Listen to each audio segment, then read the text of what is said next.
Bon, et bien voilà, je sors de l'hôtel du chalet. Une halte, on ne peut plus dire qu'agréable. C'était génial, la douche chaude, tout était bien. Et là, je m'attaque à ce que tout le monde attend en GR20, c'est l'étape numéro 4. L'étape numéro 4, donc avec l'ascension de la pointe des Éboulis et du Monte Cinto, que j'espère gravir malgré l'enneigement. Je suis équipé, donc on va y aller doucement mais sûrement. Hein.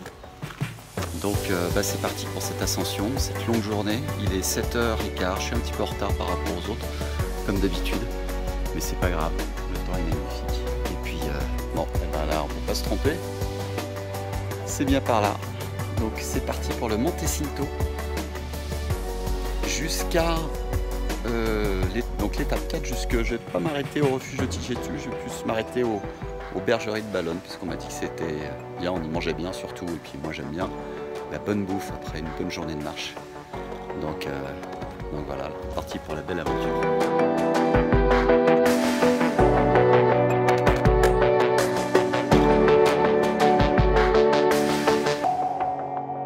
Je me suis fait un petit plaisir personnel.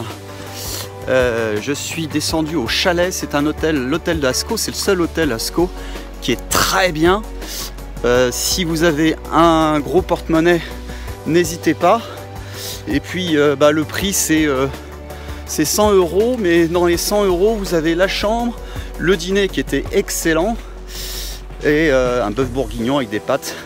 Donc c'est très bien, sucre lent toujours présent dans l'assiette. Et un bon repas au global, un très bon lit. Et je me suis même endormi devant la télé hier soir.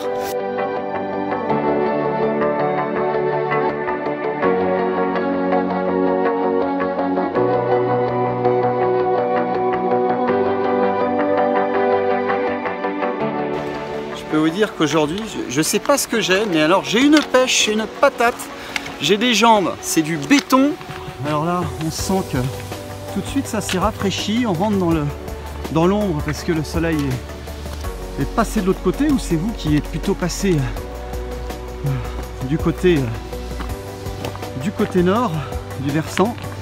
Et là il fait plus frais, ça fait du bien. Pourtant il est que 7h15, on sent que le soleil va taper hein, quand on sera de l'autre côté. Et c'est déjà enchanteur.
Il faut en avoir encore dans la cuisse hein, pour prendre une vidéo avec le bras en l'air. Hein. Je peux vous dire que ça le fait. Hein. J'ai déjà vu des personnes assez âgées en forte difficulté au premier goulet technique là en bas. J'ai rien dit, mais si maintenant je les voyais, je leur dirais mais faites demi-tour, vous allez crever par là quoi. Hein, c'est dommage, il n'y a pas pas de cimetière à côté. Bon, ça vaut le coup, hein. Vous allez cracher vos poumons, hein, les petits loups. Hein. Vous allez bien les cracher. Mais c'est bon pour ceux qui aiment courir.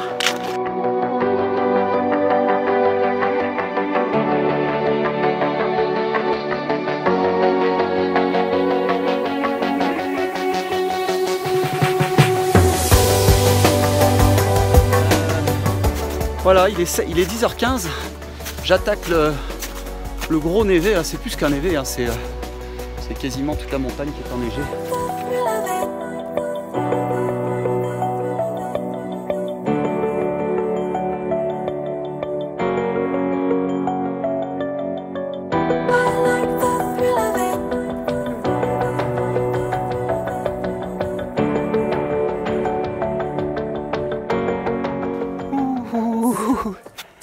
Wow, c'est cool, il fait beau, on n'a même pas fait un tiers.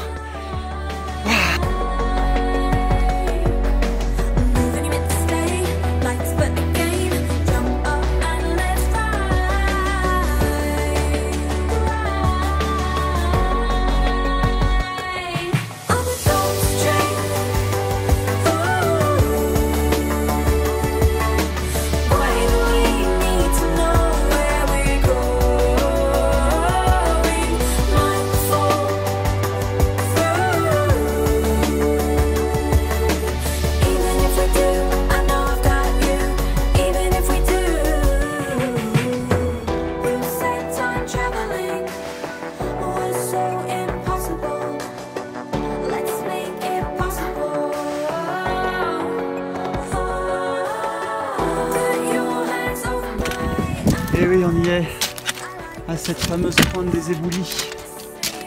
Wow.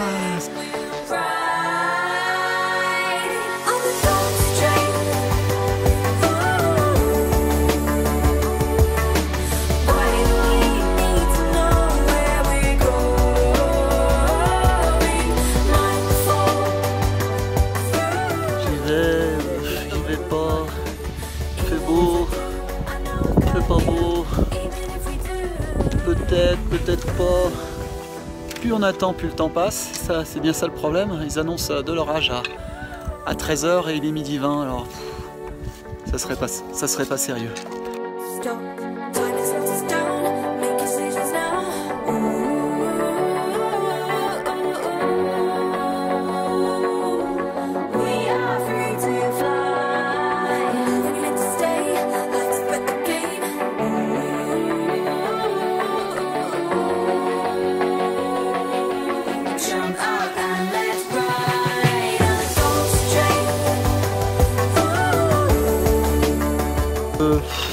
J'ai pas pris le risque. Moi, s'il y a bien un truc qui me fait très peur, c'est l'orage en montagne quand on peut pas se planquer, quand on peut pas, voilà, on peut pas se mettre à l'abri. Donc, tant pis, ça sera pour une prochaine fois. De toute façon, le Monte Cinto, c'est pas le GR20. Le Monte Cinto, c'est un sommet que vous pouvez gravir à partir du GR20. Bon, il est emblématique parce que c'est le plus haut sommet de la Corse, mais il y en a d'autres. Il y en a d'autres qu'on va pouvoir faire sur la partie sud, je pense, ou une partie de la partie nord, qui sont tout aussi, même voire plus beaux que le Monte Cinto, paraît-il. Et puis j'espère qu'à ce moment-là, j'aurai du beau temps et je pourrai prendre une journée de plus pour faire des ascensions.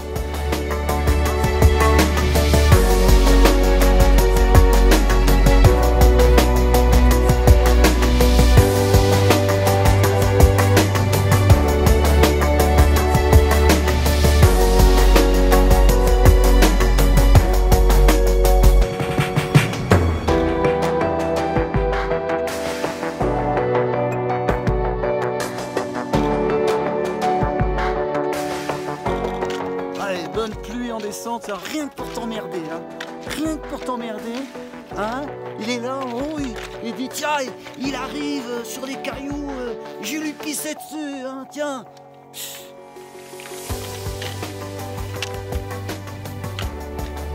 Laisse, hein. Ah, rien demandé, moi.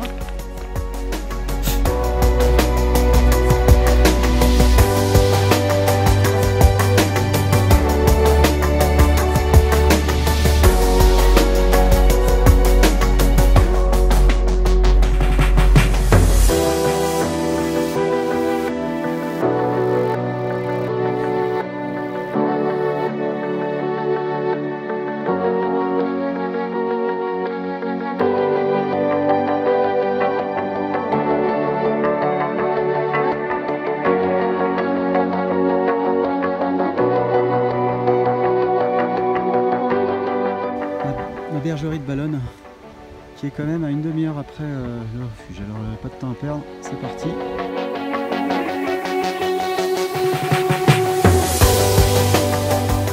Ah, je suis content, hein. Ah, je suis pas encore arrivé, mais la descente, oh là là, elle m'a cassé les genoux. C'est la pire descente que j'ai faite. Celle de l'étape 4 vers le refuge de Tijetu. Et la vache, c'est accidenté, en plus on est fatigué. Les pierres, elles sont partout, n'importe comment. Il y a des pièges partout, ça roule, ça glisse. C'est un enfer. C'est à qui la bonne bière? La grosse pietra. Le mec, il pense à boire de la bière, il a même pas bouffé. Ah, je commence à avoir un peu la dalle là. J'ai bouffé mes barres de céréales. J'ai complètement zappé. Parce que d'habitude on fait une étape et puis on part tôt le matin, on arrive vers sur les coups de midi, 1h, voire 2h des fois. Donc tu déjeunes quoi. Et là je m'attendais absolument. Enfin c'est pas que je m'attendais pas, c'est que j'avais pas calculé du tout le sandwich. Et vous voyez tous bouffer au Cinto là. Enfin à la pointe des éboulis. Et moi je n'avais rien du tout. Une petite barre de céréales dans ma petite poche de bretelles de sac à dos, toute ramollie par l'humidité, froide et sèche. Et les meilleurs copains, enfin ceux que j'aime le plus sur le GR1, sont les vieux. Parce que les vieux, bon, pas comme moi, mais plus vieux quoi. Des gens que j'admire d'ailleurs beaucoup. 71 ans. Il fait son 30e GR20, hein, super discret, super cool, il se reconnaîtra s'il regarde ma vidéo. Et là il m'a dit, moi je vais à la bergerie de Ballonne. Bon, je lui ai dit, bah, pourquoi la bergerie de Ballonne? Il a bien bouffé. Oh bah, je serai à la bergerie de Ballonne moi aussi. Et j'espère que ce sera pas trop tard hein, pour bouffer parce qu'il est déjà pas loin de 6 h. Et c'est interminable cette étape 4. Interminable. Bon, allez. Ah, j'ai soif, nom de Dieu.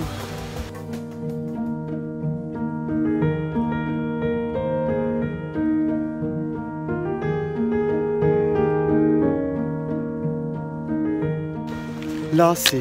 Franchement, quand je dis c'est interminable, c'est que même quand c'est interminable, c'est pas terminé.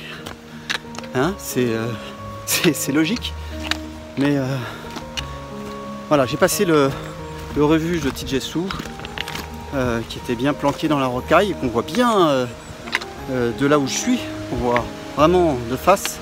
Je vais montrer tout à l'heure et il devait y avoir une demi-heure entre Tijetu et la bergerie de Ballonne qui nous avance. D'ailleurs c'est pas mal parce que ça nous avance sur l'étape suivante. Et puis l'étape suivante est assez courte, donc c'est clair que je vais la doubler. Même si je vais prendre mon temps, je vais quand même la doubler. Je sais pas ce qu'ils annoncent, ça dépend du temps. Je vois une tente. Oh, une tente, hein. C'est bien compris. Un abri, quoi. Hein. Oh là là. Superbe. Allez, un petit tour là, comme ça. Et là, ces arbres complètement défoncés, déchiquetés. Ces pins bouffés par les chenilles processionnaires.